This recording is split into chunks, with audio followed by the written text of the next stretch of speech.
Temptation. Aspiration can carry a man into heaven, but to remain there, he must learn to conform his entire mind to the heavenly conditions. To this end, temptation works. Temptation is the reversion, in thought, from purity to passion.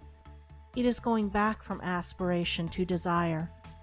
It threatens aspiration until the point is reached where desire is quenched in the waters of pure knowledge and calm thought.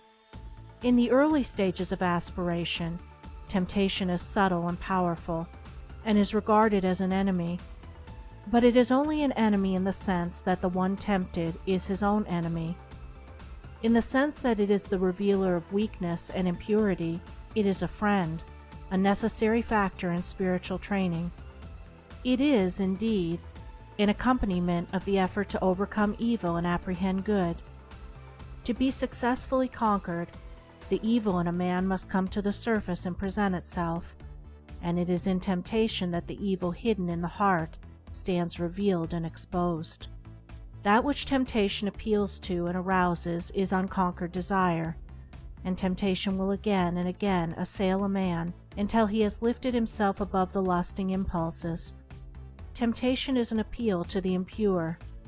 That which is pure cannot be subject to temptation. Temptation waylays the man of aspiration until he touches the reign of the divine consciousness, and beyond that border temptation cannot follow him. It is when a man begins to aspire that he begins to be tempted. Aspiration rouses up all the latent good and evil, in order that the man may be fully revealed to himself. For a man cannot overcome himself unless he fully knows himself. It can scarcely be said of the merely animal man that he is tempted, for the very presence of temptation means that there is a striving for a purer state. Animal desire and gratification is the normal condition of the man who has not yet risen into aspiration. He wishes for nothing more, nothing better, than his sensual enjoyments, and this, for the present, satisfied. Such a man cannot be tempted to fall, for he has not yet risen. The presence of aspiration signifies that a man has taken one step, at least, upward, and is therefore capable of being drawn back. This backward attraction is called temptation. The allurements of temptation subsist in the impure thoughts and downward desires of the heart. The object of temptation is powerless to attract when the heart no longer lusts for it. The stronghold of temptation is within a man, not without, and until a man realizes this, the period of temptation will be prolonged.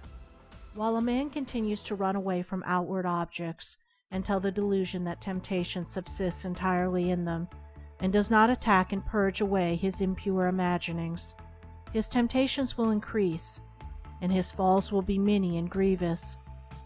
When a man clearly perceives that the evil is within and not without, then his progress will be rapid, his temptations will decrease, and the final overcoming of all temptation will be well within the range of his spiritual vision.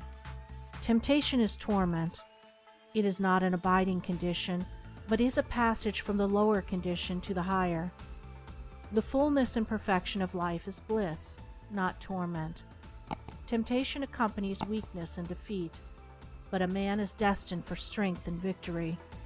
The presence of torment is the signal to rise and conquer.